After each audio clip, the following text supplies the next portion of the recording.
Thanks, Ross. I appreciate it. Now, I want to, before I get to what I was going to say originally, I think here's the breaking news that I know it's late and y'all may have missed this, but this is breaking news and it's worth that $20 for all of you. The breaking news is Luke Skywalker is technologically impaired, challenged. That is New York Post kind of shit, guys. And that is worth a lot of money. Okay. So donate right now so that the guy who saved the galaxy can get some technology lessons. All right. So look, I know it's late. And I appreciate everybody that's on the call and that's been on the call. I really appreciate it. The lineup of speakers has truly been remarkable. I'm not going to spend any time talking about my friend Kamala Harris, who I had the honor of serving with, who was a big buddy. We used to cut up. She's just an incredible person. You're here tonight because you know Kamala. I'm not going to talk about how weird J.D. Vance and Donald Trump are and how they are a threat to democracy. You are here because you know that. And you've heard incredible speakers outlining time and time again all of the things. That's why we are all here.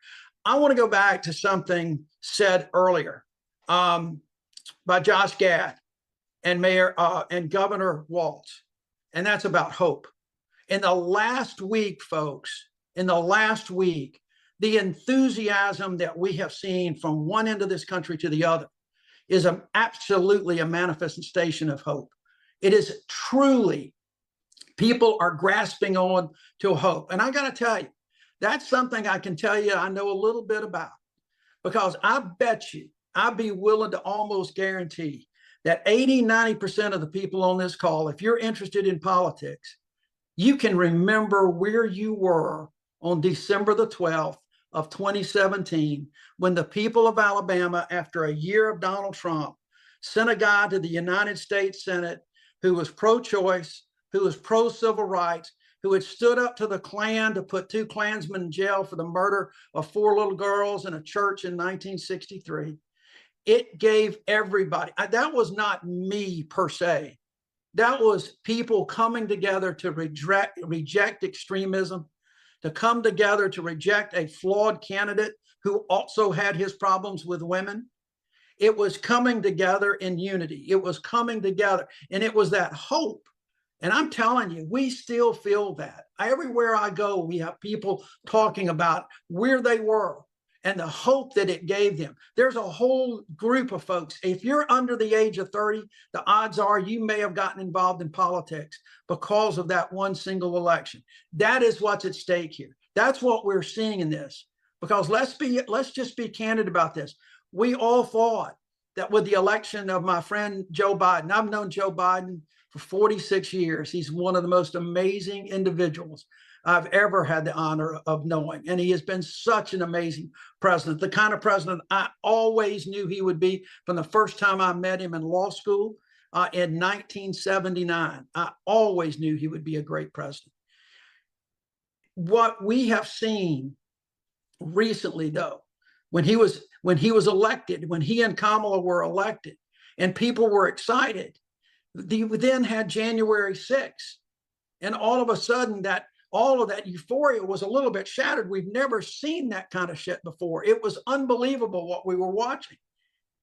And then for 48 hours, we saw hope again, because we saw one Republican after another stand on the floor of the United States Senate, on the floor of the House of Representatives, and denounce Donald Trump, causing January 6th, causing the havoc that was created at that Capitol, causing the deaths. But it lasted about 48 hours. And then all of a sudden, where we lost some of that hope, where it began to slide, is as great as this administration has been, we saw Donald Trump getting indicted, but gaining popularity, getting accused of all sorts of things and getting judgments in the hundreds of millions of dollars for a sexual assault or fraud, but gaining strength. And that from folks like us who believe in democracy, who believe in freedom, who believe in the rights of individuals, equal rights of individuals. That can be pretty dejecting, no matter how you feel about your candidate and how you feel about what they're doing.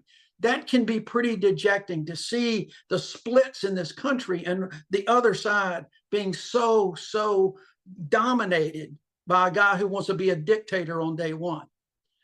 And so now, all of a sudden, with one of the most selfless acts of courage, political courage, that we have seen surely in my lifetime, and I'm probably older than most of you on here, but certainly in my lifetime, probably in generations, one of the most selfless acts of courage, we've seen Joe Biden step aside. And all of a sudden, the excitement was there. People all of a sudden saw Kamala Harris in a different light.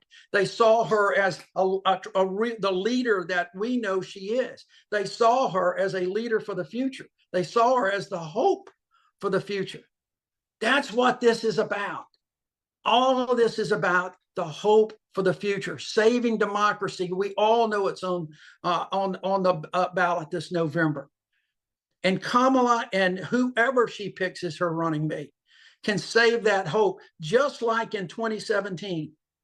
The hope pushed us on the right side of history.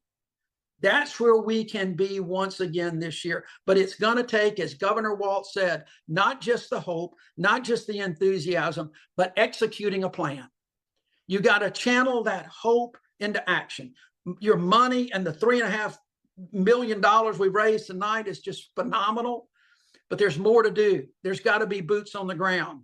We've got to get people engaged. You know, I had to tell you, this Zoom call has been pretty amazing. 160 some odd thousand people for white dudes. That's incredible. And it's been a series of these calls. And you remember in my election, the Black women who are the base of the Democratic Party were credited with getting me over the top.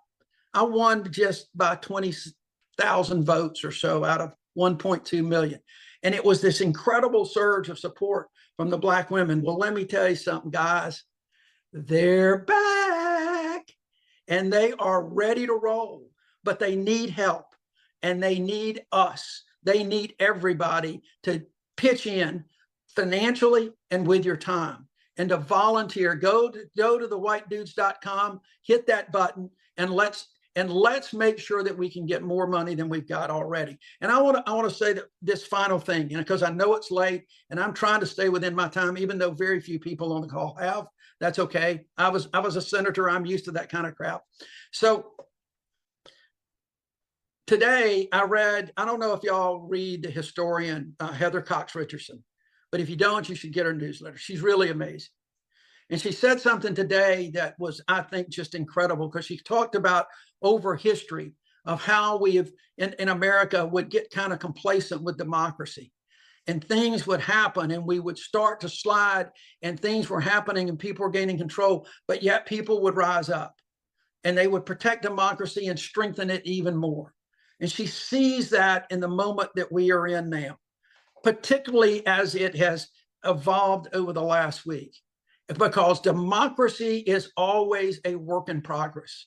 That idea that Joe Biden talks about is always a work in progress, and we can never let up. Just like civil rights is a work in progress, democracy is a work in progress. And Heather talked about the fact that people all week have been talking about how Joe Biden has passed the torch to a new generation. And clearly he has.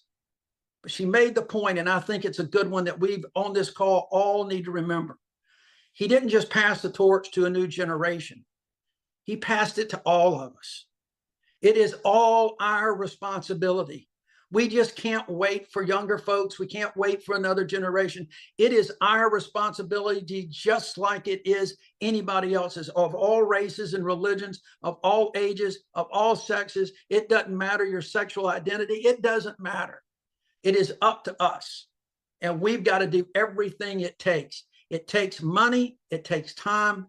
More importantly, folks, it takes heart. It takes hope and inspiration. So as we wind down this late call and this telethon, do your part. Do your part, because your future depends on it. Your kids, your grandkids, America depends on it, and has been noted by a couple of speakers. There may be a few other countries around this world who also depends on what we do in America. And that's the beauty of this country. So thank you all. God bless you. This has been a great event. I am so honored to be a part of it. Thank you very much.